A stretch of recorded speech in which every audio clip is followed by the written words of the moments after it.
In today's video, I will tell you how to create a Fiverr account. Just type fiverr.com and enter. You will get this kind of interface.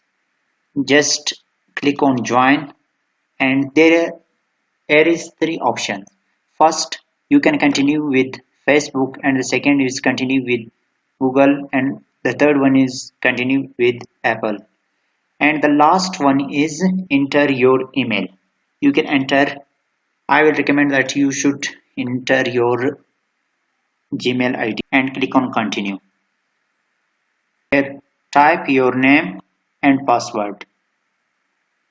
Your name should be your real name, not any random name, and password should be strong, 8 characters or long. Combine upper and lower letters and numbers, and then click on join. You will get an email on given email ID. Just confirm from your email, and then you will then your account become created. So thank you for watching. If you have liked my video, please subscribe my channel and like and share my video.